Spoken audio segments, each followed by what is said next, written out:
আমি আবারও আপনাদের মনে করে দিই, আমি এখানে কিন্তু আপনাদের বোঝার সুবিধার্থে যেন একেবারে ক্লিয়ার হয়ে যায় আপনাদের সবগুলো বিষয়, এই জন্য 3টি করে এক্সাম্পল নিয়েছি। জাস্ট একটি এক্সাম্পল দিলেই হয়ে যাবে। ওই দৃশ্যটাই আমরা একটা পাই চার্টের মধ্যে দেখিয়েছি। Welcome back to Shobhan online English school. যে সকল শিক্ষার্থীরা অষ্টম শ্রেণীতে পড়ছেন সে সকল শিক্ষার্থীদের জন্য আমাদের আজকের বিষয় ইংলিশ। শিক্ষার্থীরা আপনাদের যে ধারাবাহিক আলোচনা চলছে প্যারাফ্রেজিং এন্ড রিফ্রেজিং এই শিরোনামে এক্সপেরিয়েন্স 4, আর আজকে মূলত কাজ করব 4.2.1 নিয়ে। চলুন আমরা সরাসরি ডিরেকশনে চলে যাই, সেখানে গিয়ে বিস্তারিত আলোচনা করছি। শিক্ষার্থীরা আমরা চলে এসেছি আপনাদের 4.2.1 এ। শুরু থেকে ডিরেকশনটা খেয়াল করেন কি করতে বলেছে। Now ask and answer the following questions in pairs oblique groups. আপনাদের এখানে কিছু প্রশ্ন দেওয়া আছে, যে প্রশ্নগুলো দলে বা জোড়ায় জিজ্ঞেস করতে হবে। Then share your answers with the class, এবং পরবর্তীতে এই প্রশ্নগুলো যে উত্তর আপনারা পেলেন সেটা শ্রেণীকক্ষে শেয়ার করতে হবে। শিক্ষার্থীর একটা বিষয় শুধু আপনাদের বলে রাখি, যেহেতু আমাদের এটি লার্নিং সার্কেল 2 রিফ্লেক্টিভ অবজারভেশন, এই অবজারভেশনে এসে এই প্রশ্নগুলোর উত্তর যে হুবহু আপনাকে একেবারে পুঙ্খানুপুঙ্খ ভাবে করতে হবে এমনটি নয়। এখানে মূলত আপনাদের ধারণার আলোকে আলোচনা করতে পারলেই হবে। সবাইকে যে শতভাগ সঠিক উত্তর লিখতে হবে এই প্রশ্নগুলোর, তা কিন্তু কখনোই ভাববেন না। তারপরেও আমি আপনাদের এই যে প্রশ্নগুলো রয়েছে সেটার একাধিক উত্তর দিয়ে সুন্দর করে সাজিয়েছি আজকের আলোচনাটা। আশা রাখি আপনাদের ভালো লাগবে। চলুন আমরা সরাসরি চলে যাই অ্যান্সার কি টু অ্যাক্টিভিটিতে, সেখানে গিয়ে প্রশ্ন এবং উত্তর একসাথে আলোচনা করছি। শিক্ষার্থীরা আমরা চলে এসেছি প্যারাফ্রেজিং এন্ড রিফ্রেজিং এই শিরোনামে আপনাদের যে অধ্যায়টি রয়েছে সেই অধ্যায়ের অ্যান্সার কি টু অ্যাক্টিভিটি 4.2.1 এ আপনাদের প্রথম যে প্রশ্নটি ছিল সেটি হচ্ছে, the graph and the text are on the same topic, do you agree or disagree? এখন আপনাদের যে বিষয়টি বলা হচ্ছে, গ্রাফ এবং যে টেক্সটটা ছিল সেটা কি একই বিষয়ে রয়েছে, আপনি কি একমত নাকি ভিন্ন মত রয়েছে? অ্যান্সারটি যেভাবে করব, yes I agree that the graph and the text are on the same topic. হ্যাঁ, আমি একমত যে গ্রাফ এবং টেক্সটটি একই বিষয়ে রয়েছে। এরপরে আসছেন 2 নম্বর যে প্রশ্নটি আপনাদের জানতে চাওয়া হয়েছিল, সেটি হচ্ছে, how are the presentation of the text different from each other, explain with example. এখানে আপনার দুটো অংশ রয়েছে। প্রথমে বলছে কিভাবে পাঠের উপস্থাপনা একে অপরের থেকে ভিন্ন সেটা নিয়ে আলোচনা করতে হবে, এন্ড দেন উদাহরণ দিয়ে ব্যাখ্যা করতে হবে। আপনারা দুটো টেক্সট পেয়েছিলেন, সেই টেক্সটগুলোর উপস্থাপনাগুলো একে অন্যের থেকে কিভাবে ভিন্ন সে বিষয়টি আপনাদের আলোচনা করতে হবে। চলুন আমরা দেখে নিই কিভাবে আলোচনা করা যায়। The presentation of the text are different in terms of format and detail. আমরা যে বিষয়টি বলার চেষ্টা করছি, যে উপস্থাপনাটি আপনাদের ছিল, প্রেজেন্টেশনটি দুটো টেক্সটের আর ডিফারেন্ট, এটি ভিন্ন in terms of format and detail, এবং এটির বিন্যাস এবং বিস্তারিত দিক দিয়ে। আমরা ফরম্যাট বলতে তার গঠনগত দিকটি বোঝানোর চেষ্টা করছি এবং ডিটেল বলতে বিস্তারিত দিকটি বলার চেষ্টা করছি। তাহলে আমরা বলতে পারি যে বিন্যাস ও বিস্তারিত দিক থেকে এই দুটো টেক্সটের উপস্থাপনা ভিন্ন ছিল। The graph presents the data visually. গ্রাফটিতে দৃশ্যত তথ্য উপস্থাপন করে, মানে যেগুলো দেখা যায়, দেখে বোঝা যায়, সেই দৃশ্যগুলোই ভিজুয়ালি বলছি আমরা। Showing the percentage of female students who completed lower secondary school. যেখানে দেখানো হয়েছিল নিম্ন মাধ্যমিক বিদ্যালয় সম্পূর্ণ করা মেয়ে শিক্ষার্থীদের শতাংশ। অন দ্য আদার হ্যান্ড, অন্যদিকে, text 2 provides a narrative explanation of the progress of the female education in Bangladesh. এবং অন্যদিকে পার্ট 2 বাংলাদেশের নারী শিক্ষার অগ্রগতির একটি বর্ণনামূলক ব্যাখ্যা প্রদান করে। মোটামুটি আমাদের প্রশ্নের প্রথম অংশটি শেষ হয়েছে। এখন আমরা দ্বিতীয় অংশটি নিয়ে কাজ করছি, সেটি হচ্ছে explain with examples. For example, উদাহরণস্বরূপ, the text mentions that in recent times. উদাহরণস্বরূপ, পাঠটিতে উল্লেখ করা হয়েছে যে সাম্প্রতিক সময়ে in some areas in Bangladesh, বাংলাদেশের কিছু অঞ্চলে, female students have outperformed male students. বাংলাদেশের কিছু অঞ্চলে মেয়ে শিক্ষার্থীরা পুরুষ শিক্ষার্থীর থেকে এগিয়ে, যদিও বাস্তবতা ভিন্নটি আরো রয়েছে। মেয়ে শিক্ষার্থীরা শুধু কিছু এগিয়ে না, অনেক বেশি এগিয়ে। আমরা সি নাম্বার প্রশ্নটি এখন দেখব। Can you think of any other way to presents on the same topic? এখন যে বিষয়টি আপনাদের বলছে, সি নাম্বারে এসে একই বিষয় উপস্থাপনের জন্য অন্য কোনো উপায় ভাবতে পারো? আমরা যে বিষয়গুলো নিয়ে আলোচনা করি বা কথা বলি বা লেখি, সেটা কি ভিন্নভাবে উপস্থাপনা করা যায় সেটা নিয়ে ভাবতে বলেছে। ইফ ইয়েস, যদি ইয়েস হয় দ্যাট মিনস ইয়েস না হয়ে অন্য কোনো কিছু হওয়ার অপশন নেই। হোয়াট ইজ দ্যাট, তাহলে সেটা কি? How is that different from this two? আমরা এই যে দুটো পেয়েছি, গ্রাফ এবং টেক্সট, এবং এই দুটার থেকে মূলত এখন যেগুলো আমরা আলোচনা করব সেগুলো কিভাবে আলাদা সে বিষয়টি আপনাদের আলোচনা করতে বলছে। আমরা প্রথম অংশটি যেভাবে লিখবো ইয়েস, এরপরে আপনি লিখতে পারেন I think any other way two present on the same topic, এটা লিখতে পারেন, বাট আমি সংক্ষেপ করার জন্য সেটা আর লিখি নাই। আপনি এভাবে লিখলেও কোনো সমস্যা নেই। Yes, one way is paraphrasing the text. আমরা প্রথমে যে বিষয়টি বলেছি, হ্যাঁ, এক উপায় হলো টেক্সটকে প্যারাফ্রেজ করা। ফর এক্সাম্পল, উদাহরণস্বরূপ, we could rewrite the text in a different format but with the same information. উদাহরণস্বরূপ, আমরা পাঠটিকে একটি ভিন্ন ফরম্যাটে আবার লিখতে পারি, কিন্তু একই তথ্য দিয়ে। ইনফরমেশনে কোনো পরিবর্তন হবে না, শুধু বিন্যাসের ক্ষেত্রে বা ফরম্যাটের ক্ষেত্রে শুধু আলাদা হবে।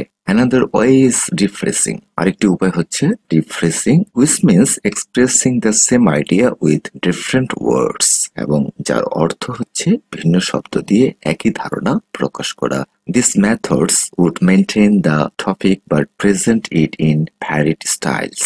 এই পদ্ধতিগুলো বিষয় বজায় রাখবে, তবে এটি ভিন্ন পদ্ধতিতে উপস্থাপন করবে।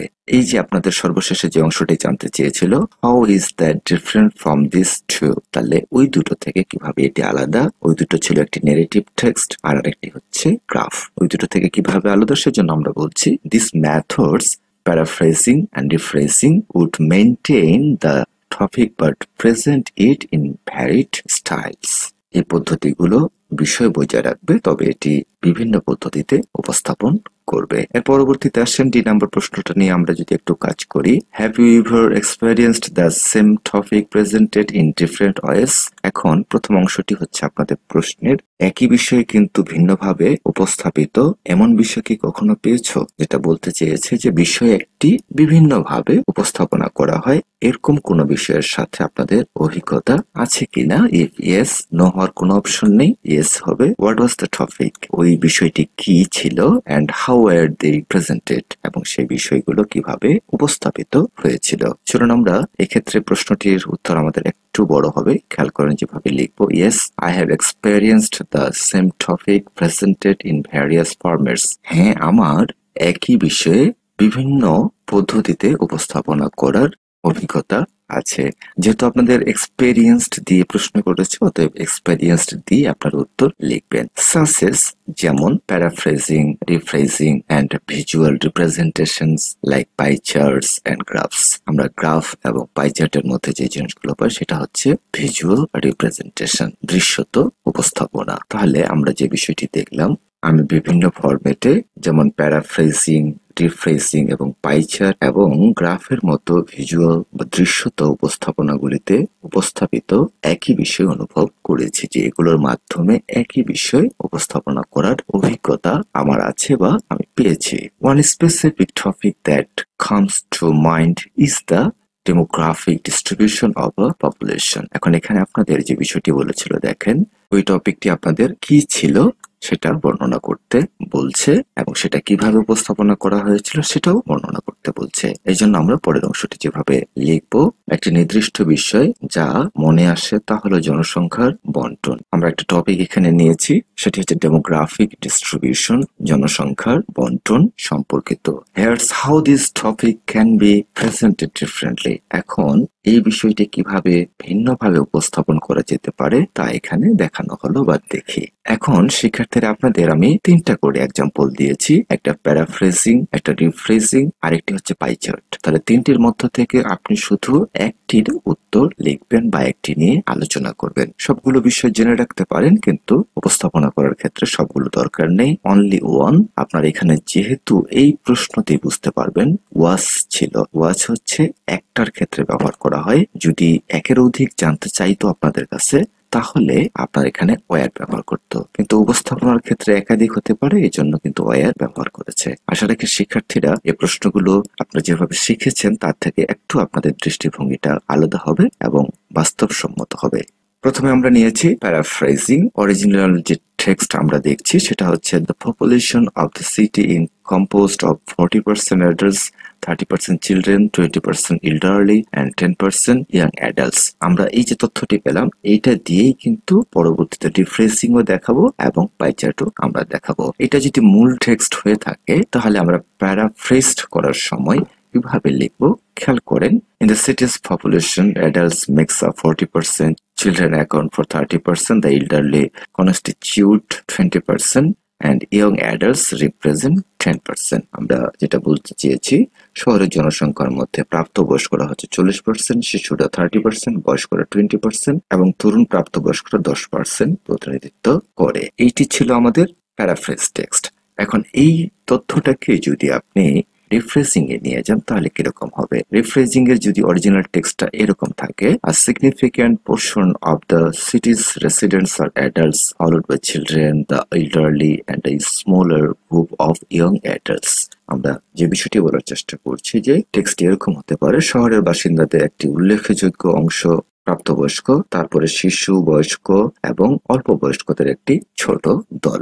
এটাকে রিফ্রেশড টেক্সট যেভাবে করবেন, adults from the largest demographic group in the city, প্রাপ্তবয়স্করা শহরের সবচেয়ে বড় জনসংখ্যাগত গোষ্ঠী গঠন করে, with children coming next, then the elderly and young adults making up the smallest segment। এবং এরপরে যে বিষয়টি বলা হচ্ছে তারপরে শিশুরা, প্রাপ্তবয়স্কদের পরে হচ্ছে শিশুরা, তারপরে বৃদ্ধ এবং অল্প বয়স্করা সবচেয়ে ছোট অংশ তৈরি করে। এখানে সেগমেন্ট শব্দটির অর্থ হচ্ছে আমাদের অংশ। সেক্ষেত্রে চলুন আমরা পরবর্তী পাই চার্ট দেখে নিই। আমি আবারও আপনাদের মনে করে দিই, আমি এখানে কিন্তু আপনাদের বোঝার সুবিধার্থে যেন একেবারে ক্লিয়ার হয়ে যায় আপনাদের সবগুলো বিষয়, এই জন্য 3টি করে এক্সাম্পল নিয়েছি। জাস্ট একটি এক্সাম্পল দিলেই হয়ে যাবে। ওই দৃশ্যটাই আমরা একটা পাই চার্টের মধ্যে দেখিয়েছি। এল্ডারলি 20%, ইয়াং অ্যাডাল্টস 10%, adults 40% এবং children 30%। জাস্ট এটা নিয়েছি। তাহলে ভিজুয়াল রিপ্রেজেন্টেশনটা যেরকম হতে পারে, a pie chart where each segment represents a portion of the population। একটি পাই চার্ট যেখানে প্রতিটি অংশ জনসংখ্যার একটি অংশকে প্রতিনিধিত্ব করে। এখানকার মেসেজটা যেরকম আসছে, this visual allows quick and easy comparison of the different demographic groups। এই যে দৃশ্যত বা ভিজুয়ালটি বিভিন্ন জনসংখ্যার গোষ্ঠীর দ্রুত এবং সহজ তুলনা করার জন্যই ব্যবহার করা হয়েছে, যাতে আমরা সহজেই এটা বুঝতে পারি। শিক্ষার্থীরা, এ ছিল আপনাদের ডি নাম্বার প্রশ্নের উত্তর। এখন আমরা ই নাম্বারে চলে যাচ্ছি। Do you think this skill of presenting a topic in different ways helps you to communicate better? এখন বলছে, তুমি কি মনে করো একটি বিষয়ে বিভিন্নভাবে উপস্থাপনের ক্ষমতা তোমাকে আরো ভালোভাবে যোগাযোগ করতে সাহায্য করে? দ্যাট মিনস আপনি একটি বিষয় যখন অনেকভাবে উপস্থাপন করতে পারবেন, সেটা তোমার কমিউনিকেশন এর ক্ষেত্রে অনেক বেশি সহায়তা করতে পারে, সে বিষয়টি বলছে। অবশ্যই এটি ইয়েস হবে। ইফ ইয়েস, যদি ইয়েস হয় এক্সপ্লেইন উইথ অ্যান এক্সাম্পল, অবশ্যই ব্যাখ্যা করতে হবে সাথে উদাহরণ সহ। একইভাবে আমরা যেটা ডি নাম্বারে পেলাম সেইভাবেই কিন্তু আমরা ই নাম্বারটাও করব। খেয়াল করেন, yes, the skill of presenting a topic in different wedge significantly enhances communication. এখন যে বিষয়টি আমরা বলছি এই নাম্বারে এসে, হ্যাঁ, একটি বিষয়কে বিভিন্নভাবে উপস্থাপন করার দক্ষতা উল্লেখযোগ্যভাবে যোগাযোগ বাড়ায়। It allows you to tailor your messages to different audiences and contexts, ensuring that the information is accessible, engaging and easily understood। এরপরে যে বিষয়টি বলছি, এটি আপনাকে আপনার বার্তাটি বিভিন্ন শ্রোতার কাছে এবং প্রসঙ্গের সাথে মানানসই করার অনুমতি দেয়, অ্যালাউ করে যে আপনি আপনার প্রাসঙ্গিক বিষয়টি অডিয়েন্সের কাছে, বিভিন্ন প্রকার অডিয়েন্স বা শ্রোতার কাছে এবং প্রসঙ্গের সাথে মানানসই করার অনুমতি দেয়। ইনশিওরিং দ্যাট, নিশ্চিত করে যে, the information is accessible, engaging and easily understood, নিশ্চিত করে যে তথ্যটি প্রবেশযোগ্য, দ্যাট মিনস accessible, engaging, অংশগ্রহণমূলক and easily understood, এবং সহজে বোঝা যায়। Here's an example to illustrate this point। এই যে পয়েন্টগুলো আপনি লিখলেন, এই পয়েন্টটি ব্যাখ্যা করার জন্য এখানে একটি উদাহরণ দেওয়া হলো। আমরা এখানেও 3টি উদাহরণ নিয়েছি আপনাদের জন্য।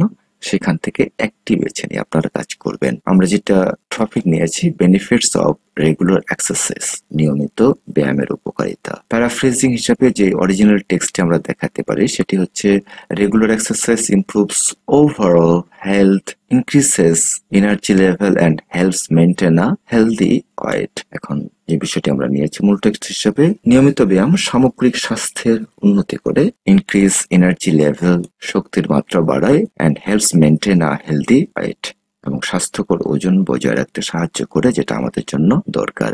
এক্ষেত্রে প্যারাফ্রেজড যেভাবে করবেন টেক্সটটি, engaging in consistent physical activity boosts generally well-being, enhances energy and supports weight management। সামঞ্জস্যপূর্ণ শারীরিক কার্যকলাপে নিযুক্ত থাকা সাধারণ সুস্থতা বাড়ায়, শক্তি বাড়ায় এবং ওজন নিয়ন্ত্রণ করতে সাহায্য করে। এখন আপনাদের এখানে আরেকটা বিষয় বলেছিল, খেয়াল করেন, আপনারা হয়তো খেয়াল করেননি, এক্সপ্লেইন উইথ এন এক্সাম্পল। এখান থেকে আপনি কিভাবে বেনিফিটেড হচ্ছেন সে বিষয়টি আমরা এখানে অ্যাড করে দিয়েছি। এই যে খেয়াল করেন, paraphrasing helps reward the message without changing its meaning, making it clearer or more relatable depending on the audience। Paraphrasing বার্তাটি অর্থ পরিবর্তন না করে পুনরায় অর্থ ঠিক রেখে ব্যবহার করতে সাহায্য করে, making it ক্লিয়ারার or more relatable depending on the audience, এবং শ্রোতাদের উপর নির্ভর করে এটিকে আরো স্পষ্ট ও আরো সম্পর্কিত করে তোলে। এই একই টেক্সট বা টপিকটাকে আমরা রিফ্রেশিং এর ক্ষেত্রে যেটা নিতে পারি, original text, working out regularly can lead to better health outcomes, higher energy and weight control. নিয়মিত কাজ করলে ভালো স্বাস্থ্যের ফলাফল, উচ্চ শক্তি সম্পত্তি এবং ওজন নিয়ন্ত্রণ হতে পারে। এটা ছিল আমাদের মূল টেক্সট। রিফ্রেশড টেক্সটে যেভাবে লিখবেন, consistent exercise can enhance your health, raise your energy level and help you keep your weight in check.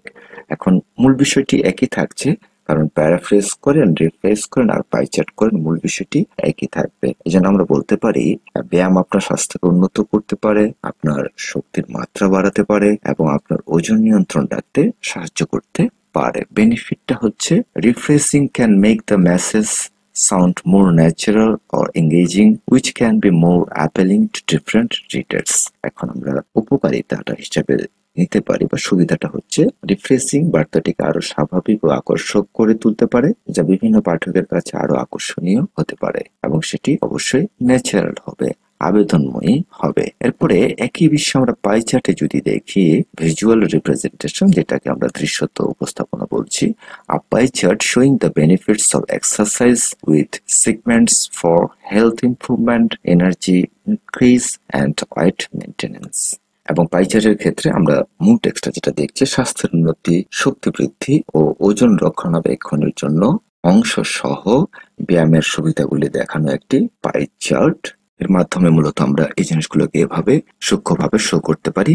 এখান থেকে যে বেনিফিট সেটি হচ্ছে visual AIDS like pie chart, দৃশ্যত বা ভিজুয়ালি পাই চার্টের মতো ভিজুয়াল বা দৃশ্যত, make the data more digestible, allowing viewers to quickly grasp the key points and their relative importance। পাই চার্টের মতো ভিজুয়াল বা দৃশ্যত এইগুলি ডেটাকে আরো হজমযোগ্য করে তোলে, দ্যাট মিনস সহজে বুঝতে পারে বা ইনফরমেশনটি ক্লিয়ার করে তোলে, allowing viewers to quickly grasp the key points and their relative importance।